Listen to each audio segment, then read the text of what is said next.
بسم اللہ الرحمن الرحیم۔ اس امید پہ کر رہا ہوں ستارے کاشت کہ ایک بھی اگ گیا تو حسرتیں مٹا دے گا۔ اس تفسیر کے سیشن میں آج جس سورہ پہ ہم بات کریں گے وہ سورہ فاتحہ ہے، قرآن کریم کی پہلی سورت، اور اس میں آج ہم جو ہے وہ صرف بسم اللہ الرحمن الرحیم پر بات کریں گے، جو سورہ فاتحہ کی پہلی آیت ہے۔ سورہ فاتحہ جو ہے اس میں 7 آیات ہیں بشمول بسم اللہ الرحمن الرحیم کے۔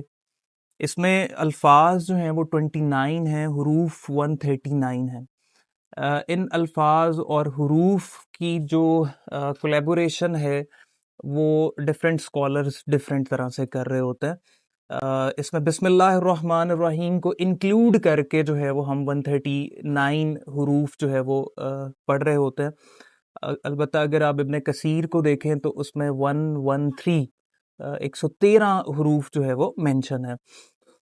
خیر، بسم اللہ الرحمن الرحیم جو ہے وہ قرآن کریم کی ایک سورہ نمل 27 نمبر سورہ آیت نمبر 30 ہے، جس میں اللہ کریم فرماتے ہیں کہ انہو من سلیمانی وانہو بسم اللہ الرحمن الرحیم۔ بیسیکلی ملکہ بلقیس کے پاس جب حضرت سلیمان علیہ السلام کا خط پہنچا تھا تو اس خط کا آغاز کچھ اس طرح سے تھا، اور اس نے یہ الفاظ بولے تھے کہ میرے پاس ایک خط آیا ہے جو شروع ہوتا ہے، جو بھیجا گیا ہے بیسیکلی سلیمان علیہ السلام کی طرف سے، اور وہ شروع ہوتا ہے اللہ کریم کے نام سے جو بہت مہربان اور رحم کرنے والے ہیں۔ تو اگر آپ دیکھیں حضرت سلمہ سے روایت ہے کہ جو ہمارے پاس بسم اللہ الرحمن الرحیم ہے، آپ صلی اللہ علیہ وسلم دوران نماز اسے سورہ فاتحہ کی پہلی آیت کے طور پہ پڑھا کرتے تھے۔ اسی طرح حضرت علی رضی اللہ تعالیٰ عنہ اور بہت سے مختلف صحابہ سے یہ روایت ہے کہ جو بسم اللہ الرحمن الرحیم ہے یہ قرآن کریم کی ساری جو سورتیں ہیں ان کی پہلی مستقل آیت ہے، سوائے سورہ توبہ، سورہ نمبر 9، جس کا دوسرا نام سورہ برات بھی ہے۔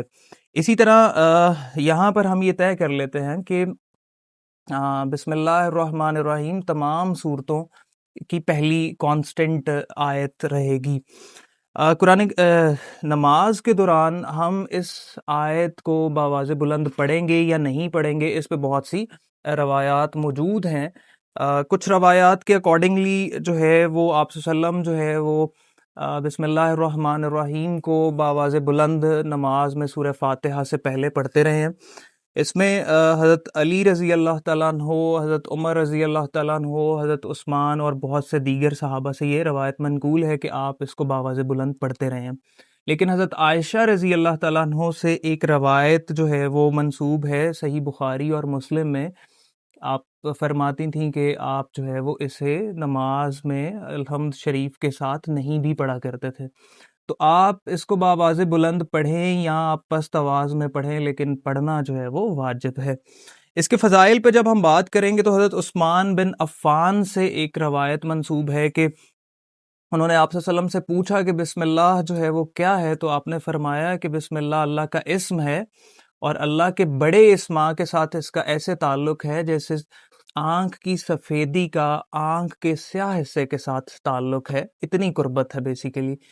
اسی طرح ہمارے پاس ابن مردویہ میں روایت ہے، آپ صلی اللہ علیہ وسلم نے فرمایا کہ میرے پاس ایک آیت مجھ پر نازل ہوئی ہے جو میرے سے پہلے صرف حضرت سلیمان علیہ السلام پر نازل ہوئی تھی، اور اس کے علاوہ کسی بھی دوسرے نبی پر یہ آیت نازل نہیں ہوئی۔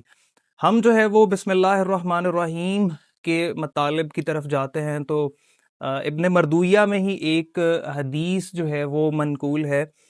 آپ صلی اللہ علیہ وسلم نے فرمایا کہ جب حضرت مریم حضرت عیسیٰ علیہ السلام کی والدہ آپ کو استاد کے پاس پڑھنے کے لیے لے کے گئیں، تو استاد نے بیسیکلی آپ سے پوچھا کہ بسم اللہ، انہوں نے کہا کہ آپ پڑھیں بسم اللہ الرحمن الرحیم، تو حضرت عیسیٰ علیہ السلام نے پوچھا کہ بسم اللہ کیا ہے، تو استاد نے کہا کہ میں نہیں جانتا ہوں، تو آپ نے فرمایا کہ بسم اللہ میں با جو ہے اس کا مطلب بہا ہے، یعنی بلندی، اور سین جو ہے وہ ثنا سے ہے، جس کا مطلب ہے نور اور روشنی، اور میم مملکت کے لیے ہے۔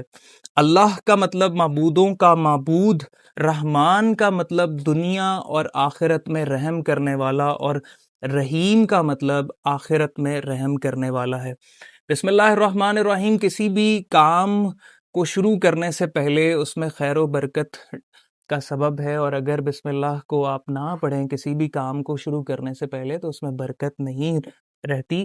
یہاں تک کہ آپ صلی اللہ علیہ وسلم نے ارشاد فرمایا کہ اگر آپ وضو کے اندر بھی اللہ کا نام نہیں لیتے ہیں تو وضو نہیں ہوتا ہے۔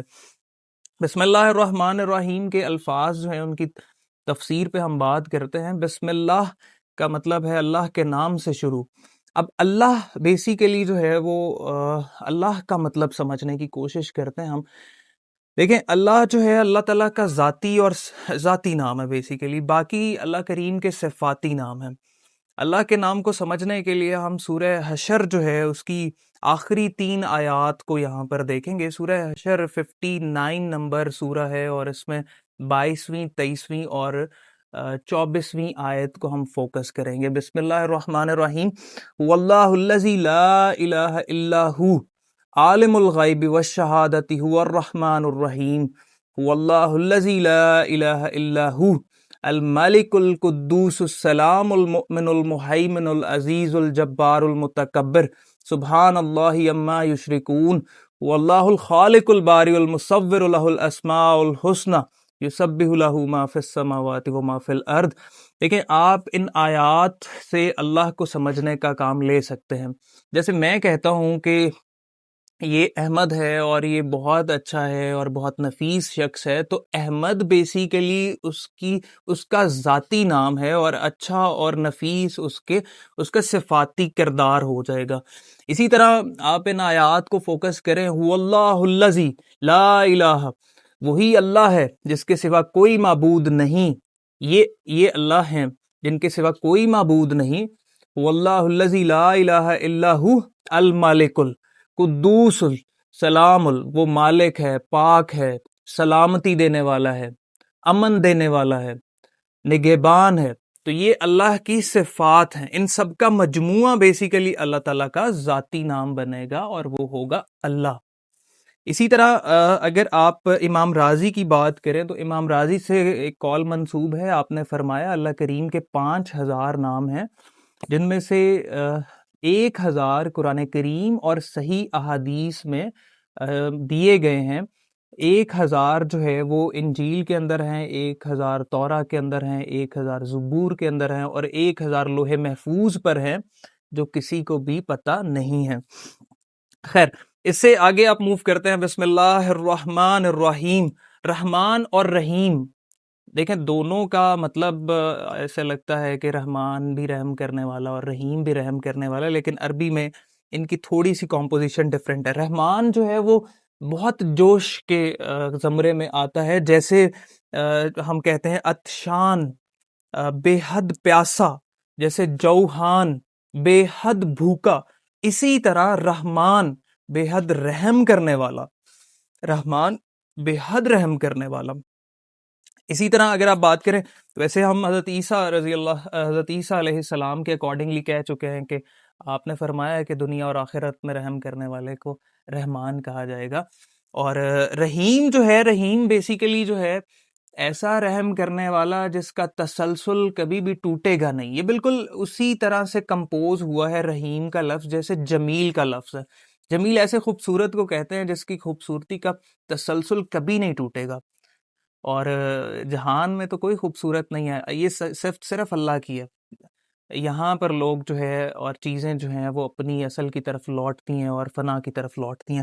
تو خیر رحیم جو ہے اللہ کی صفت ہے، اور یہ جو ہے وہ بیسیکلی آخرت کے لیے اللہ نے بچا کے رکھی ہے۔ دیکھیں کوسچن یہاں پہ یہ ریز ہوتا ہے کہ اللہ کریم یہاں پہ صرف ایک لفظ جو ہے رحمان کہہ کے بھی تو بات ختم کر سکتے تھے، رحیم کا مطلب بھی تو وہی ہے، تو پھر 2 الفاظ سیم معنی میں کیوں استعمال کیے گئے؟ خیر اس کا جواب بڑا سادہ سا ہے کہ دیکھیں اگر جو ہے وہ کسی بھی بندے میں ایک صفت جو ہے وہ بے حد پائی جائے تو ہم اس کو کمپلیٹ ایلیبوریٹ کرنے کے لیے ایک لفظ کی بجائے ہم 2-4 الفاظ ایڈیشنل بولتے ہیں تاکہ اس کی انٹینسٹی جو ہے وہ ڈیفائن ہو جائے. اسی طرح اللہ کی ذات اتنی رحیم ہے کہ یہاں وہ جسٹیفائی ہی نہیں ہو سکتی تھی اللہ کریم کی رحمت اگر ایک لفظ کا سہارا لیا جاتا، تو اس لیے اللہ کریم نے یہاں پر جو ہے وہ اپنی رحمت کو ڈیفائن کرنے کے لیے 2 الفاظ استعمال کیے ہیں، رحمان اور رحیم. اللہ کریم کی رحمت جو ہے اس کی جلوہ فرمائی اگر دیکھنی ہو تو قرآن کریم میں 2 جگہوں پہ اللہ کریم نے فرمایا ہے وَكَتَبَ عَلَى نَفْسِهِ الرَّحْمَةَ، ہم نے یہ طے کر لیا ہے کہ ہم ہر نفس کے اوپر رحمت کریں گے. تو یہ تو اللہ کا فیصلہ ہے کہ وہ انکنڈیشنل جو ہے وہ رحمت کرنے کے لیے بےتاب ہے. تو یہ ہمارے پاس بسم اللہ الرحمن الرحیم کی تفسیر تھی. امید ہے آپ کو بہتر لگی ہوگی. آپ کی زندگیوں میں امن رہے. انشاءاللہ دوبارہ ملاقات ہوگی. اپنا خیال رکھیے گا. اللہ حافظ.